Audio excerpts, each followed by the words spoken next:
It's really happening. We just quit our jobs to travel the world. First stop, London.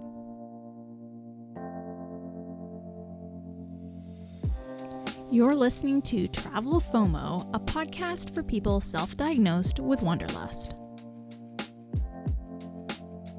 This is it, guys, the long-awaited stories of Gap Year. You're listening to Season 5 of the Travel FOMO podcast. I'm Jamin Houghton, and I'm here with my jobless co-adventure and wife, Hilarie. Jobless. That's crazy. Oh my gosh. We have been dying to tell you guys about our Gap Year travels, and we really hope that you don't mind that we've been dishing out a bunch of pre-recorded episodes for a while, but now we're into the meat, the really good stuff that we have been itching to share with you guys. Yeah, we've been dying to let everybody know how it's been going while we've been in all of this like whirlwind of travel. Oh my gosh, it's been so cool. Okay, let's set the current scene for them, Jamin. Let's tell them what exactly, like where we are right now, which is crazy. Last time we talked to you guys, we were in our apartment in the tiny little closet that we had turned into a studio, and now we're in a new studio. Yep, new digs, new mics. Yeah. Hopefully all the audio quality is great. Yeah.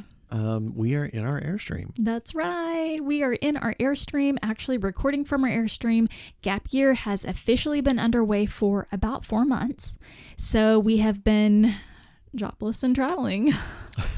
Homeless, jobless, and traveling. And we're totally different people than we were in the last episode because we have like experienced so much.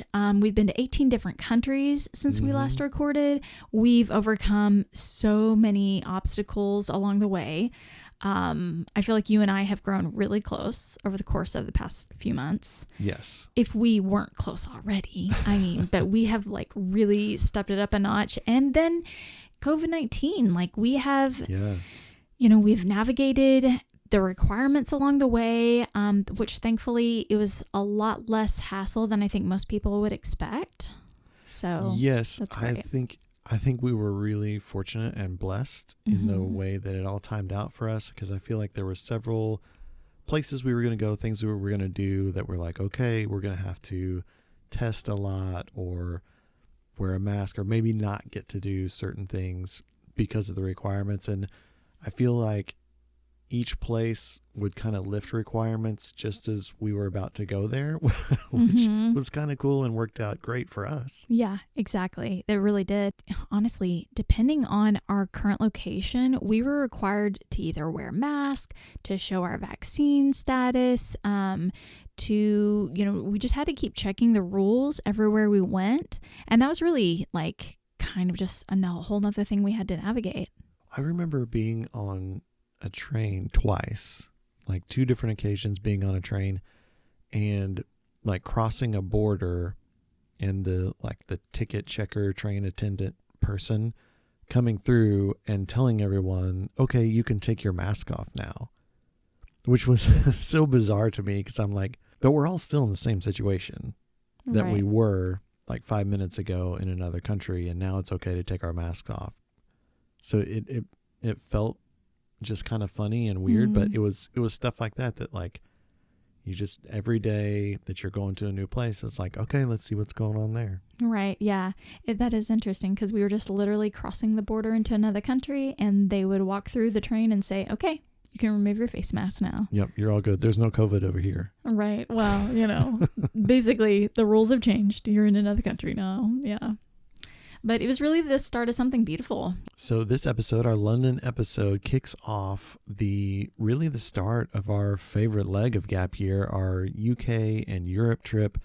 It was incredible. Like the stuff we saw, the things we did, bucket list stuff. I feel like I could have made a bucket list. We would have done it all. I could have made another one and we did all that, and went another one and we did all that. Just like thing after thing after thing. Yeah.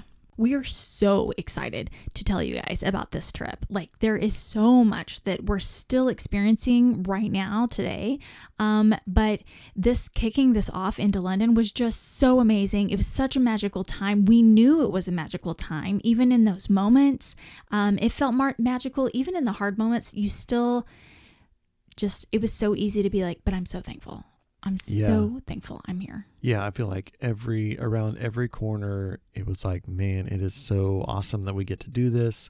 We're so fortunate, so glad that we can be together and be right here doing this. Wouldn't trade it for anything. Yeah, absolutely. Absolutely. I mean, just if you think about like 3 months of travel in Europe and all that could go wrong, all the things that could change in the midst of COVID, in the midst of everything else going on, the fact that it all, like, we navigated it all and we got through it all and we got to do it all was really incredible. Yeah, for sure. For sure. And I think the thing that, you guys are probably, shaking your head at is that we really did quit our jobs. For me, that's the part of the plan. I can't believe we actually took that step and did it. So when I say the plan actually unfolded, I mean, we quit our jobs. That was crazy. It really, especially for us, I mean, we both have held jobs for the whole time that we've been legally allowed to work, basically. Yeah. And have like been really steady at jobs and never gone with gaps in jobs before. So quitting was a big deal and kind of weird that there wasn't like a next step. And I think when you go in to quit your job and to tell your boss and then subsequently your coworkers and then the people that you work with and your friends and everybody else that you're quitting your job to travel, you kind of play those conversations out in your mind, and they all, if you've quit your job, that conversation, the way you play it out in your mind always goes like poorly. Like you think, oh, my boss is going to be so mad at me. Everyone's going to hate me. Yeah, everyone's going to be upset. And when you think about telling them like, yeah, I'm just going to travel and no, I don't have another job I'm going to, you really play that out in like a really bad way mentally. At least I do. Anyway. Well, your knee is bouncing right now, and you do not ever do that. And so I can tell that you're like thinking that through, remembering those feelings, of like, how's this going to unfold? Like, it's what is everyone going to say? So much nervous energy. Right. Yeah. Yeah. For sure. But it, like, none of those bad things happen. Like everybody, like my boss, all my coworkers were awesome, great, very supportive, like excited for us. Mm-hmm. And it was just a huge thing and kind of a hurdle that it has to wait until really close to the end. Yeah. Because you want to be sure that, we're really going to do this. Yeah, everything's really going to be in place. And so you can't really pull that trigger until it's actually time to, but it's like one of the biggest ones that once you do, then it really feels like, okay, like our feet are taped to the bicycle on this. Like you're like riding as fast as you can and that's it. Yeah. It's funny because like in some ways that's a good feeling because you're like, okay, this is really happening. And then in other ways you're like, oh my gosh, this is really happening. Oh my gosh, I don't know if I'm ready. But I felt the same way you did. Like it was a little nerve-wracking. It's, you've been more or less keeping a really big secret. Yeah. For a really long time. And so that was really hard for me to like have a secret that big that I did not share with my coworkers and my team at work. But because I mean, and it was bittersweet because I really loved my job and my coworkers, and it was just one of those like gigs that I was like, oh, this is a really sweet deal. Like, oh, I can't believe like I'm going to let go of this. But I also, from a more vulnerable perspective, like I have learned a lot about myself over the past few months and have really seen how much of my identity was wrapped up in my job. Mm-hmm. And not just my job, but having a job, that job, and my company, being associated with my company and having taken on their brand as my brand almost. Yeah. And so that's probably not actually healthy. So I actually still struggle with the whole not working thing. It's still kind of hard for me. Like I still feel like I need something in addition to the podcast, something to put my efforts towards. And so I'm like trying to like shake it off a little bit. do you want to just like put that on the back burner until it's time to get a new job and then like apply that stuff to that? Or is that something that you want to change? I think I just like, I kind of like it about me. Mm-hmm. Like, so I'm not really necessarily feel like I need to change all of that. I don't want to be so wrapped up in it that I can't shift from job to job a little bit easier. So I'm glad that this kind of forced me to like shift out of my comfort zone and start, I think I'll move around in my career a little bit more now. So I'm glad for that, but I don't necessarily feel the need to like not be driven to work. I think I like that about me, I think. Yeah. Very cool. Well, another thing like that we did that as we did it was definitely like clicking on the seats of the roller coaster as you go up right before you go down, is we sold everything. We moved out of our apartment, so we consolidated down to, we have one small storage unit in Dallas that has mostly keepsakes in it. Yeah, it doesn't feel so small because we like packed it to the brim. Yeah, it's packed full of stuff, but I mean it's not that much that we held on to, and we sold like $11,000 worth of stuff, including your car. Yeah, and just everything had to go. Oh well, can I like talk about that for like 10 seconds? Not having a vehicle has been a lot harder than I thought. So for us to have one shared vehicle now, like in Europe, it didn't really matter. Now we're in the US and it's kind of hard for me. Like I have a little bike that we keep toting around places, and it's starting to like make me feel like it's my little bite of freedom. Because something about like I just feel so stranded, without a vehicle. And, and I just feel like I've lost some independence a little bit. And so that's selling my car. And I knew I would feel that way selling my car. I knew it. And I did. But also I think it's good for me as somebody who loves to have control. I think it's something good for me to like not always be like in control. Well, and especially, I think you probably especially feel that way given like where we are. Since we've been back in the US, we've been in a lot of like parks and very remote places. And so there's no access to public transport. There's no way to walk anywhere or do anything so you like much of America is very dependent on having a vehicle. So it's very understandable. Well, the other thing we did is we'd talked about how we'd renovated our Airstream, and we put that Airstream in storage basically for 3 months. We tried to like mice proof it. And make sure it didn't have any food in it. We left all of our clothes. I mean, it was kind of ready for us to roll, but we kind of had to like lock the door and say a little prayer that everything was going to be okay when we came back, that there wouldn't be like a tornado or something. It was pretty crazy because we like loaded it up with our stuff minus food and like hygiene products, and then it was like, okay, we're gonna lock the door and walk away and really hope that everything's okay. So imagine like our last week,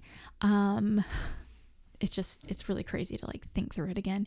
We quit our jobs. We, dropped off our keyboards and our like computers and everything, at the office.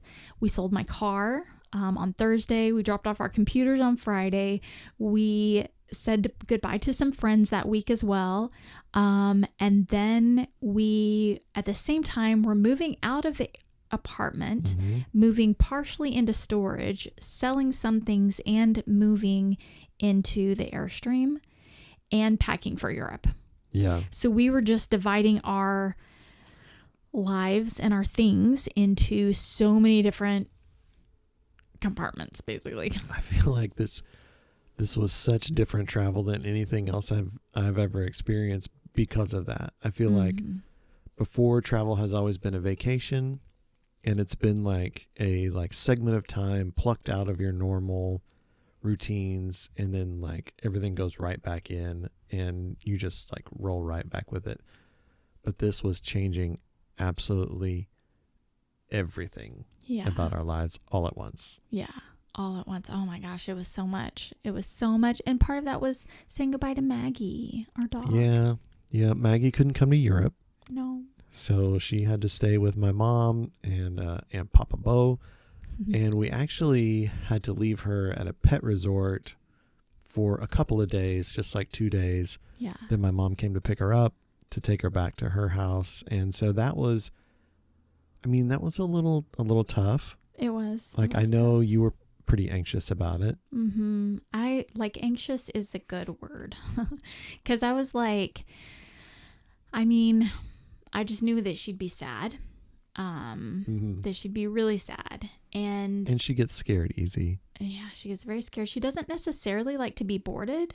And so it was just one of those things. But your mom was like also taking care of one of the grandbabies, and it was just not a good mix. And it was just too much. And we knew that. And so it was definitely the right thing to do, and it all worked out and everything, but that was really hard. I don't think, if you don't have a dog, I don't think you would understand. And if your dog isn't everything, then I don't think you understand.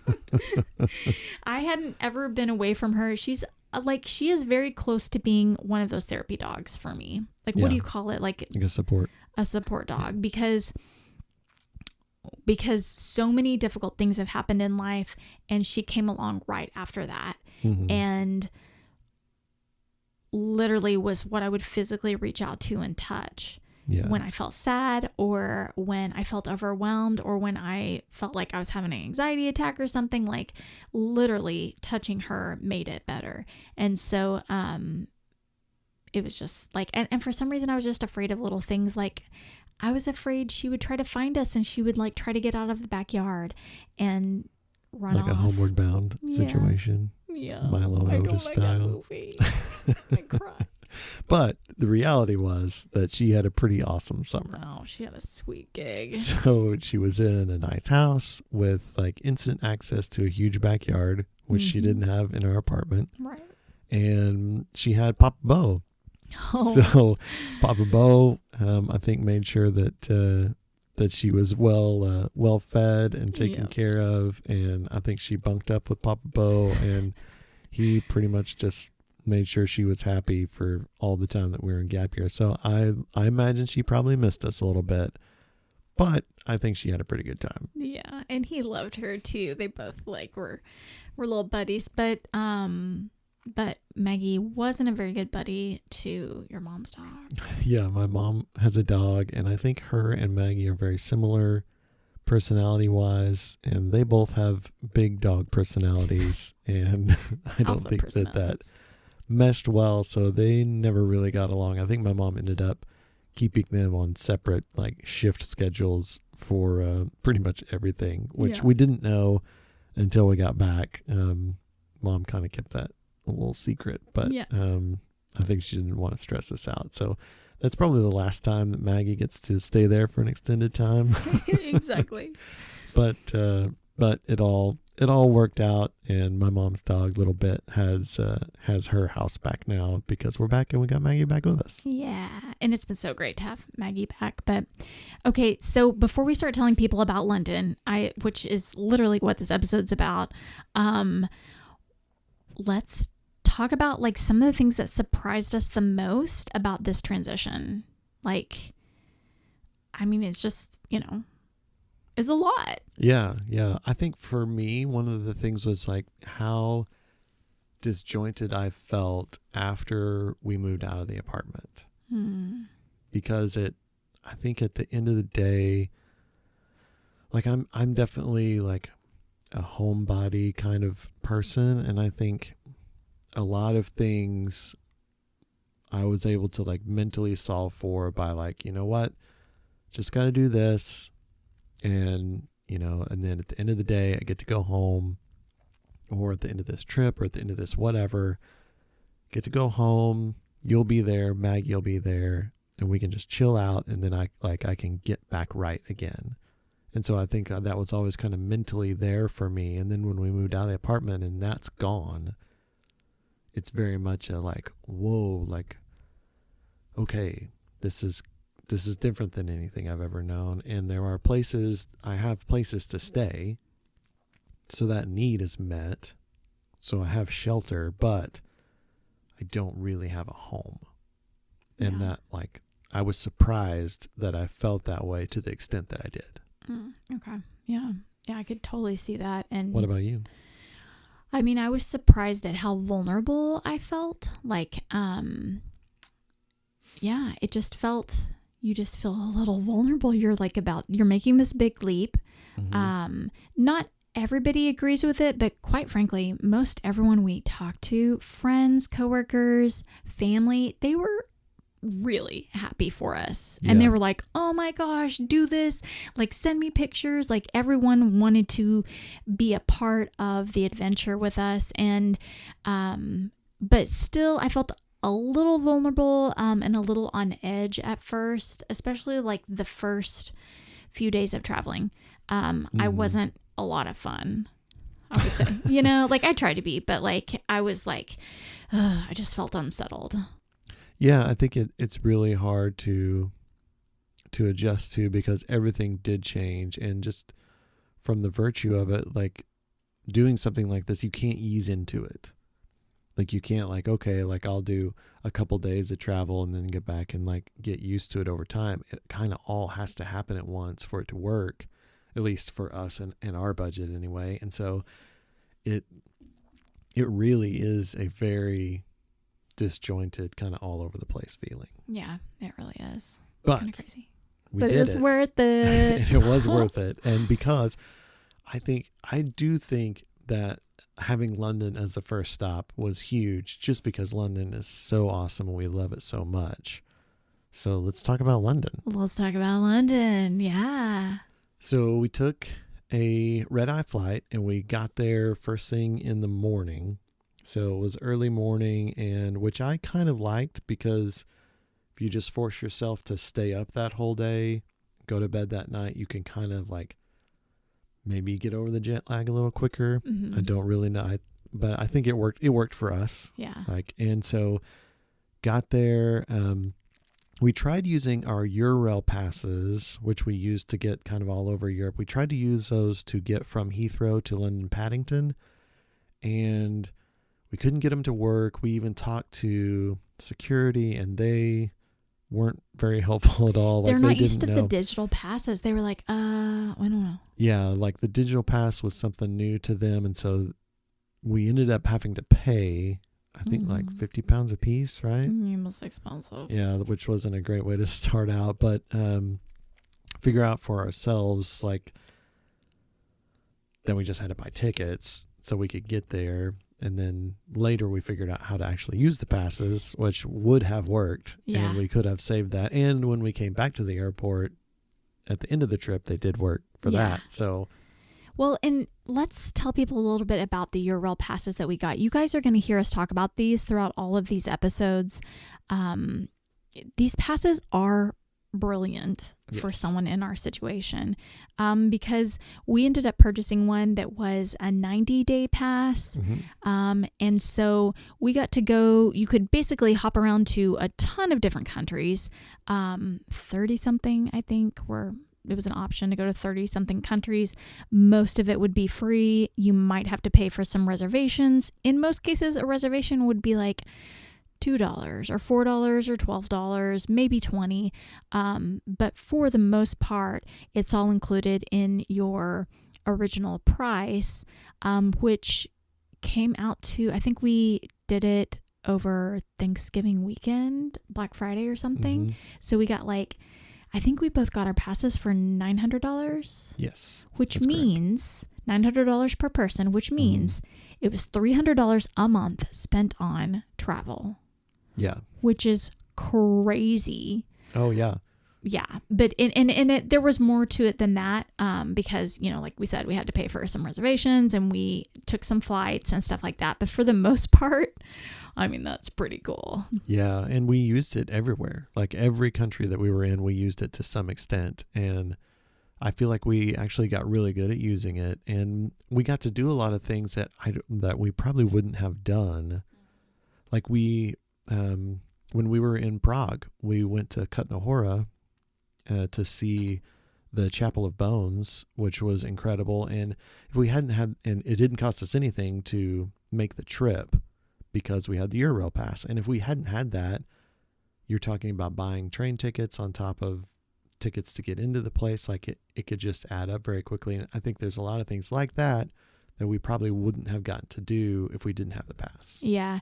And because the pass had so much flexibility, it was basically like you just hop on the train you want to go on. And if you miss that train, you just hop on the next one. Like it was the flexibility alone was amazing and ends up saving you money because you're not buying a ticket and then maybe having some kind of conflict and having to buy another ticket. And so, yeah, I could just talk about that for days. But yeah, it was definitely one of our best ideas. Yeah, for sure.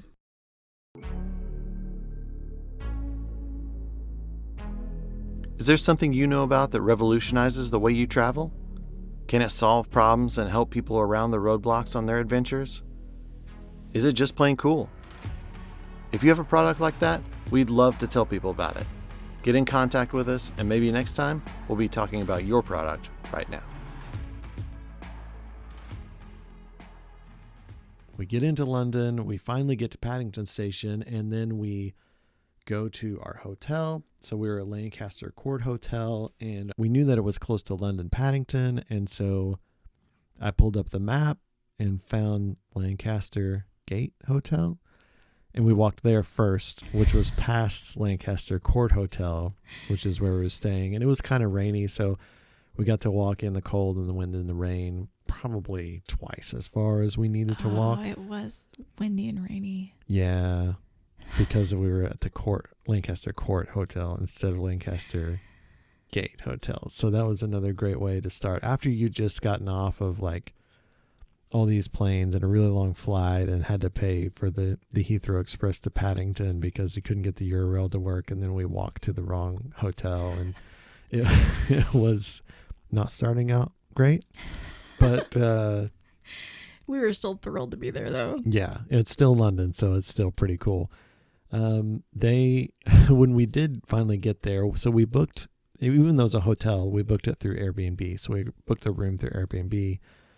And when we got there and checked in, 3 different people told us like how incredible the bed was in the room. Yeah. Because it was the Airbnb room. They're like, oh, the Airbnb guest only get this room, and it has this amazing bed. And I didn't know what to expect. I was picturing some kind of magic carpet that would like float us around the room, but it was just kind of a normal bed, but with like where you could elevate the feet or elevate the back. And so that was really funny. I don't know that the payoff was there for all the hype that we got from it, but hey, we got to stay cool. in the room with the awesome bed. It was so funny. It just surprised us how they went on and on about that bed, and we were like, okay, I mean, all right, show me the bed. Get it. And then they like show us, and they start using the remote on it, and you're like, okay, so it like elevates, like, okay, cool. I guess we'll use that maybe. Yeah, but like honestly, we don't plan on being here much because we're about to hit the streets. Yeah, we're in London. Why would we lay in the bed, even if we could put our feet up? Right. Well, and the other thing funny about being at that hotel, I'll never forget like first shower that I took, the nozzle, somebody who took a shower before me, they didn't secure the nozzle. I don't know who that could have been, but before so when I went to turn it on, it's basically a detachable shower head. And so if it wasn't like secured, then that means when you turn it on, it just becomes like a snake, and it's like splashing water everywhere. And it was like a snake in a cage. I'm not teasing. It was this big glass. You guys can see it in the video because we told you we were going to put out videos now. You're going to see this. It's this big glass box. And then like the shower head was just like this snake that was just putting water everywhere. And here I am like butt naked. And the water is going everywhere, and I just had to shut it in the cage. There's like nothing else I could do because water was getting everywhere. Oh man, that was pretty funny. But I think a few things that people need to know about this particular story. One, you tried to blame me for your incident. However, at several points during our trip to Europe, you had run-ins with showers. I did. So I don't know that I'm the common denominator and all that. True. And two, like I'm laying on the bed with my feet up because awesome bed. And I hear like a scream and then like banging around. And I'm like, what is going on? Like I thought that like there was some kind of animal loose that you were like trying to combat. We're in the shower. And I come in, like open the door to the bathroom. You have trapped the shower head inside the shower and it's like spinning around, banging around. You're just holding the door closed as it sprays water inside the shower. And I was like, what's your strategy here? Are we going to run London out of water or like what's the hope here? And you were just like, I don't know. I don't know like, how to make it like, stop. well, I'd have to go in there. Yeah, like you're going to have to get in there and wrangle it, I guess. Oh man. Yeah, golly, that was funny. There are a lot of stories about me falling out of showers, being attacked by showers. Yeah, there's some good stuff up ahead, guys. What else did we do? So right off the bat, we basically went to Harrod's. I think, were we killing time? Well, we left our bags. So we showed up to the hotel. It was still pretty early in the morning. Yeah. And so we checked our bags. We weren't able to get to our room yet. Left our bags. And then we went to Harrod's, I think to see it. Like it's something that we hadn't seen yet in London. We've been to London before. So we'd gotten to do a lot of London-y things. And so this was really just a great place to start for us. And so something that we hadn't done before, but we got to go. Yeah. Like it's so famous for all the shopping. Coffee and tea at Harrod's. It was pretty neat, actually. Like they had like this little coffee bar. I think they might have actually been selling drinks too at some point, but it was pretty early in the morning. But yeah, like great coffee. I will say, like just Harrod's in general, I thought it would be like a big department store with like escalators and really open floor plans, and it was, because that's what we see in America. Right. But it was very different. It was really closed off. Like you would walk down these really small hallways into the next section or area, like there would be like a food section or a women's, not just women's clothing, but maybe like divided by the brand, and it's like, here's the Calvin Klein section and here's, this other section. And they were more like little rooms that you would shop in. And I thought that was so different. Yeah, it was very segmented. And, we had heard about how it was the first department store. And I was thinking the same thing you were. Like, it's going to be like Nordstrom's or something where it's one big, huge store. But it was like 50 small stores. Yeah, it really was. Yeah. And then what else did we do while we were killing time? We had lunch. We had lunch at the Swan. And it was good. Like, it was a good lunch. We had a couple beers and stuff like that. But it really, we went in there because it was named the Swan. And there's so many Swan things in England, which I think also makes it special to us. And swans are special to us for a very important reason. If you don't know our complete story, we had a daughter named Hollis, and she was born in 2017. She was born with a condition called non-ketonic hypoglycemia, or NKH is what it gets called a lot. And it's a very rare thing, but her body was not able to break down the protein in her brain. And so the first couple of days were fine and everything was great. And we were about to go home from the hospital, and they did the last couple of checks and they found out something was wrong.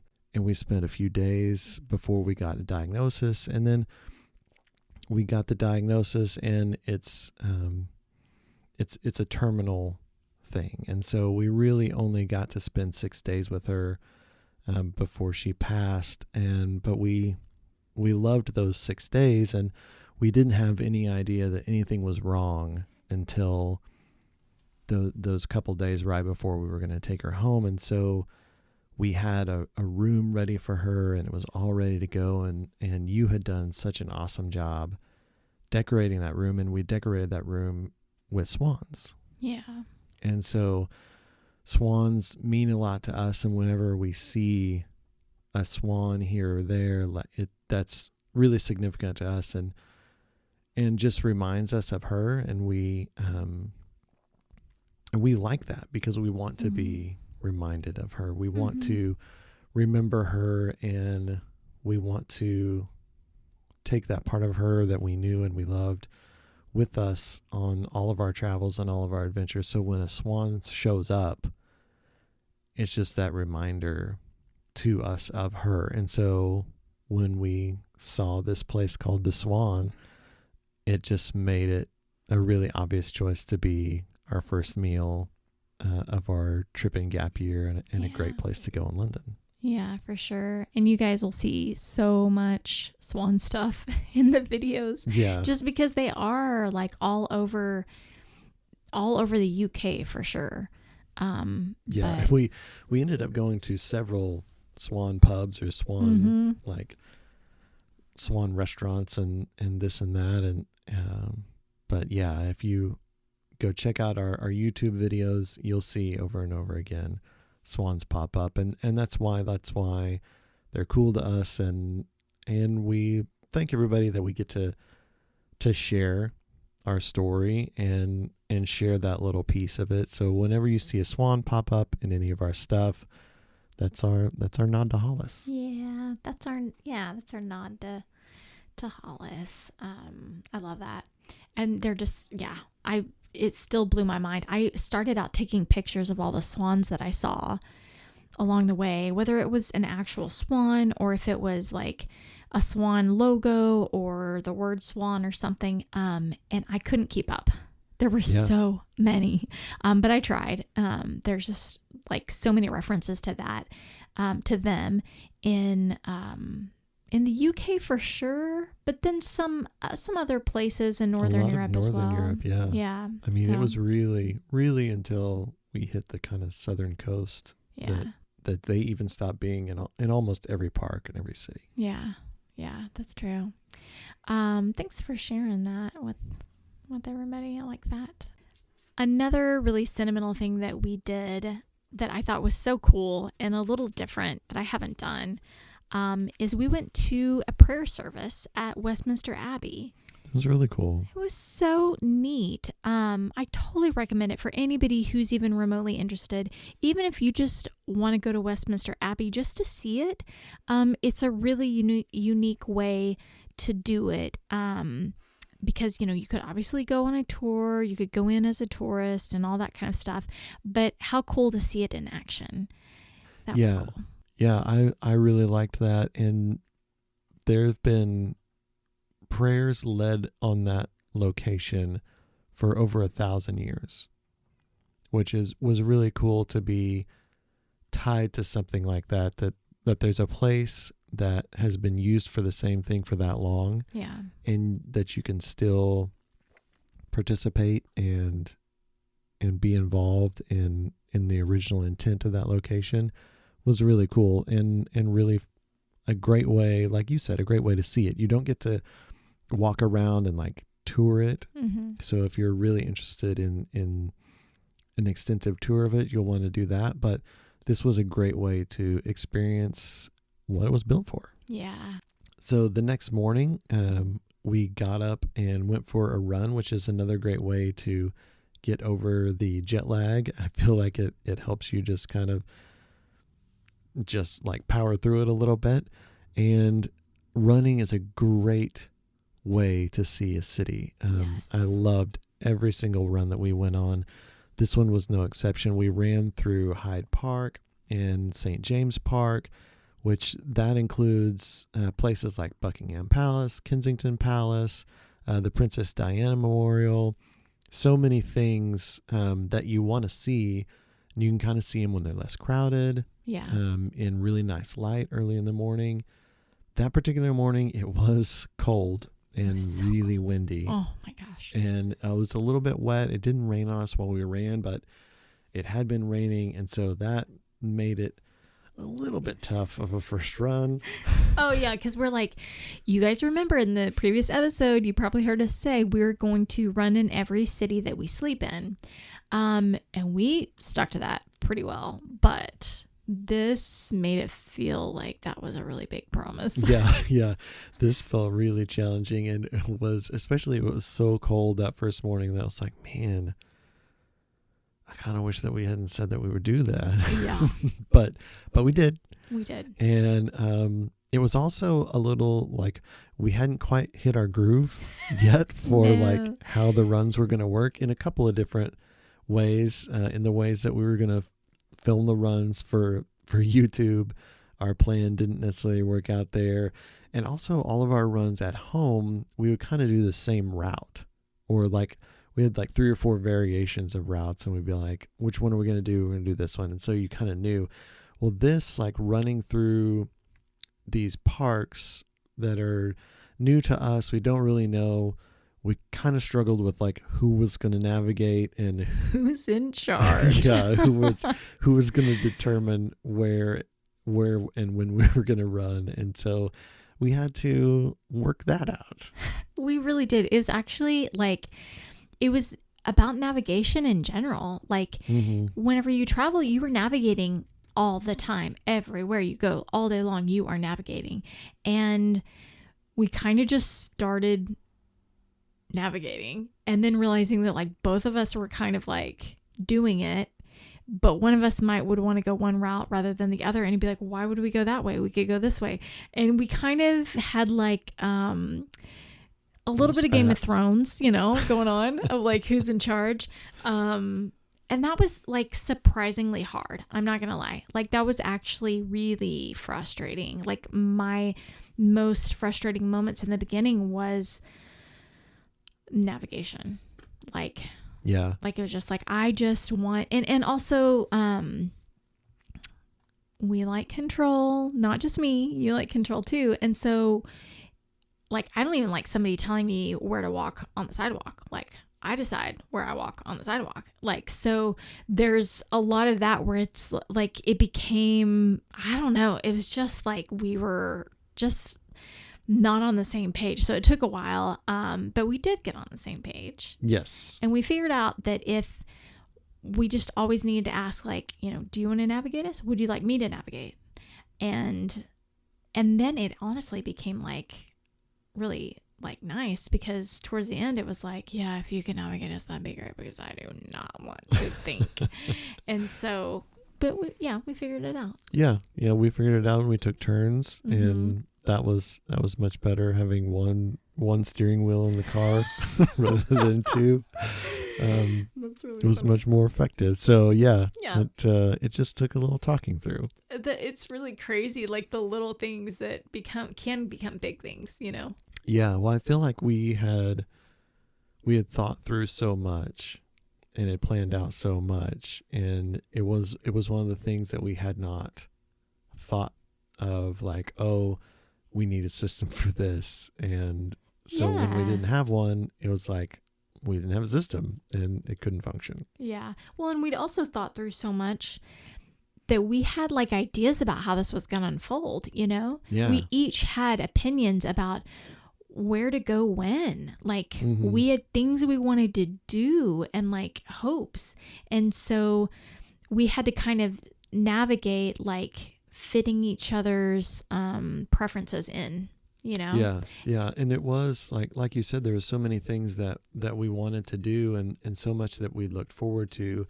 And I think we knew that in almost every location there was going to be things that we weren't going to be able to get to. Yeah. Like stuff that we were going to leave and be like, man, I wish we would have done this or that. And so you really did want to make sure everything happened as quickly as it could, so that those things that might be on the cut line could maybe get snuck in. So the next day we went back down to the Westminster Palace area, and we got to see Big Ben, which was a big deal to me. The last time that we'd been in London, it was covered in scaffolding, and it was such an iconic thing that I had been like, oh man, like that'll be in London and I'll get to see it. And it was last time it was covered up, and I was like, but that's something I wanted to see. Yeah. And so this time it looked great. Fortunately, we were there just like a month before the Queen's like Platinum Jubilee or whatever.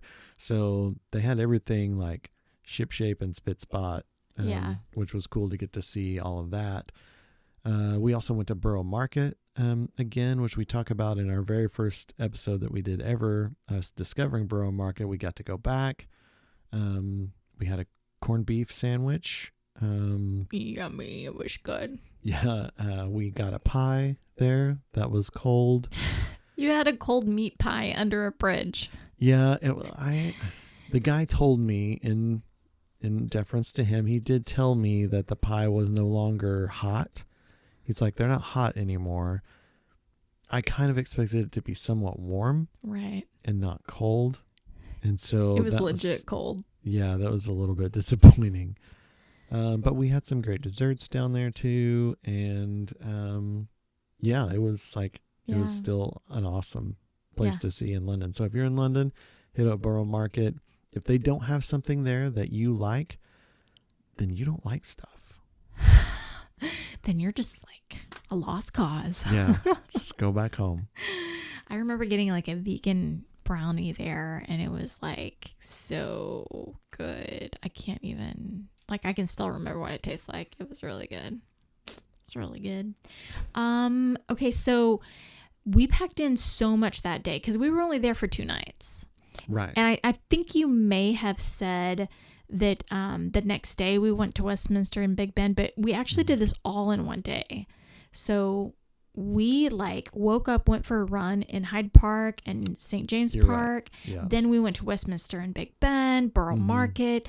We also went to St. Paul's Cathedral and Tower Bridge. Yep. And then we were exhausted, so we hopped on a bus. But this was a special bus that we had booked tickets to be on, and we did afternoon tea on one of those red double-decker buses. Yeah. It was really cool. That was really cool. And we had done like proper tea service before the last time we were in London, and we wanted to do tea again because we enjoy that. But you found this new way of experiencing it, and it was a lot of fun. Yeah. It was really cool. It was so cool. It's called Brigit's Bakery, and it's pretty fun. You could look up some of the images on hashtag. You can look up the hashtag Making London Smile. And anyway, it's just really fun, great vibes, loud music, fun vibes. I will say it was very more feminine, and Jamin was a really good sport about that, because I was like, oh, I'm sorry, this is like much more girly than I realized it was. If you're not secure in your masculinity, this is probably not the bus that you want to get on. But you're secure, so we're good. It was pretty girly. So if you're in London with your bros, probably skip this one. I can't imagine a bunch of bros going out for tea anyway. No, that's that's a good point. I don't think that would happen, but just in case you're in London with a bunch of dudes, maybe don't hit up the afternoon London tea bus. Yeah. Well, it was a really good way, I thought, to rest our feet. Because we were really tired, especially after running so long. This is one of the days we put in so many miles those first few weeks, especially. Yeah. And this was definitely one of those days, because you still get to see the city. You still get to enjoy the sights. And then you get the tea experience. It's not quite the full tea experience. For safety reasons, they can't bring out hot pots of water, right. They have to kind of do it a little differently. So you have like kind of like little to-go cups, and they do have little places where you can set them and secure your drinks and stuff. But you get the whole layered tray of sweets and all kinds of stuff. It was pretty good. You also get to walk away with your travel mug that they serve you your tea in. So that's kind of fun. And the food was pretty good. Yeah, it was great. Like little finger sandwiches were good. All the desserts were awesome. Like it was a lot of fun. And like you said, you get to see the city. There's a little kind of audio guide that plays as you pass different things. And it's a really fun way to see a lot of the sights of London in an old school double-decker bus that you think about, like the classic London stuff. Yeah, for sure. But it also rained on us a lot. Oh man, so much. It rained a lot on us, and it was so cold. It was like windy and rainy, and so it would just like cut you. Yes. And so it was pretty rough, but we did take a little refuge at the Mayfair Chippy and had some really good fish and chips, the best fish and chips in London according to Yelp. And I have to say they were pretty good. They were on point. Yeah, they were pretty good. Even the sides were really good. And that was really when we started like drinking ciders hardcore. Mm-hmm. Yeah. So yeah, that was fun. That kind of started that ball rolling, and we haven't gotten off that train yet. No, we still are super into ciders, although they are harder to find in America. They are, but in London, it was so cool because not just London, England. In England, it was so cool because you could just pop into a pub, get a couple of ciders. It was the easiest thing to do and a great way to like take a second and just sort of chill out and enjoy wherever you were. So I loved that part of all of the UK where we would just stop and have a cider. Yeah, we did that a lot too. It was really fun. It kind of became like one of those things. I think for a while we were having cider for lunch. Yeah. Yeah. Which was also a good plan. I definitely advocate for that. There were some things that still surprised us. Yeah. Yeah. Even though we'd been to England before, we were still a little surprised by some of it. Yeah. I think it, it was more windy and wet and cold, I think, than I had anticipated. I anticipated it being chilly and maybe even a little rainy, but like it was colder. The wind was intense. Yeah. Yeah. Especially after coming from Dallas in like the end of March and beginning of April, when it's just like some of the most beautiful weather. Yeah. And then you kind of show up in London and you're like, oh my gosh, this wind is cutting me to the bone. Yeah, it's a shock to the system. Yeah. For sure. Yeah. And it was really I remember us talking too about how surprised we were that like London, but not just London, but a lot of England was so dog friendly. It was so cool. I didn't remember noticing it as much on our previous trip to go to London, but this time I really did. And I think for me, everywhere I go, you kind of think like, oh, could I live here? I don't know if everybody does that, but I kind of do it. And all throughout England, just seeing how dog friendly it was made it really approachable in that way to me, where I could really picture myself being there, just because like we have Maggie and you kind of see people running around with their dogs in the parks, on the trains, in restaurants and shops and things like that. And you go like, oh, like that could be me. I could be doing that as well. And it's just a really cool part about England that was a little surprising. Yeah, I know. I really liked that too. And we were missing Maggie so much too. Like, and I was feeling so guilty. So guilty. Oh my goodness. I was like living my dream and she was wondering if we'd abandoned her. Oh man. But that kind of wrapped it up for London, because then the very next day we headed to Bath. Oh, yes. And we love Bath. So good. You guys have heard us talk about it before in a previous episode, and we just had to go back because we like it so much. You guys have to tune into the next episode, because you're going to hear all about the little, a tiny little store that was a gin distillery that a lady owned. And we got to talk to the owner, and we bought some of her gin that she like flavors and everything. It was so cool. And then, funny story. Also, while we were in Bath, we decided to hike to South Stoke. because we wanted to go to a little pub there and get some ciders and stuff because, cider. Yeah. And so apparently we learned on the way home that our limit is 2 pints because the hike home really had us debating whether or not it was worth it to go pee in somebody's field. We were both just like beside ourselves. We were like, oh my gosh, I have to go to the bathroom so bad. Yeah, we were about to burst. It was an official emergency that I didn't know that we would recover from. Oh my gosh. Honestly, I was thinking about I was about to Google what are the laws on how much prison time will you get? How much time will I serve if I need to go to the bathroom in somebody's yard, or if a kid sees me using the bathroom? Because in America it would be would become a sex offender. Yeah. So yeah, indecent exposures. Yeah, exactly. Yeah, but great things to look forward to in the next episode. Yeah, tune on in. We'll dice all about that and everything else that we experienced in Bath, which was so much. Yeah. But before you go away and wait for the next episode to come out, I have great news for you, because if you want to visualize the stuff that we're talking about, we have started putting videos out on YouTube. And up till now, we've had the podcast available on YouTube, but it's really just been a still image with the podcast. Now we'll have a support video that will show you the things that we're talking about. So Yay. You're definitely going to want to go over to Travel FOMO Podcast, our YouTube channel. Make sure you're subscribed there and check out the videos.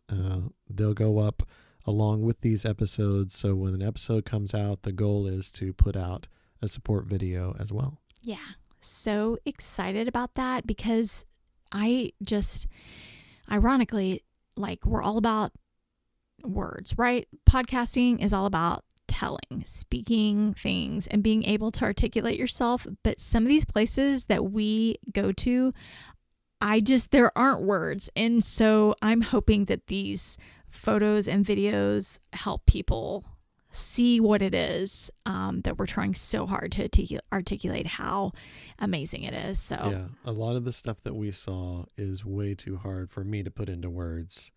So definitely go check it out, because so many cool things we got to see and do. So we're also becoming more active on TikTok, so you guys can see some of the videos that we put out there. A lot of these adventures will be out there as well, so be sure to check us out there too. The videos are different. They're more like music videos and a little bit kind of bring you into the moment. And so also, if you don't have a lot of time, they're a really quick way to kind of scroll through and see what we've been up to. You guys, you can also find us on Facebook and Instagram, the Gram, and of course you can learn more about the two of us at travelfomopodcast.com. And while you're at it, go ahead and give us a 5-star review. Yeah, that's all we're asking for. No big deal. Wherever you listen, let's be really honest. Has anyone else been to 18 countries right after COVID? Because I don't think so. Yeah. I mean, we went all those places for you guys. I think it might. Yeah, right. I think that we might deserve a 5-star review just because we're going to put out all this amazing stuff for you guys. So yeah, so go on, 5-star review. Just tell people that it's the best podcast you've ever heard. Yeah, it works. That'd work too. Yeah. And then of course, subscribe. Don't miss out on any of these adventures, guys, because life is short. Wander well.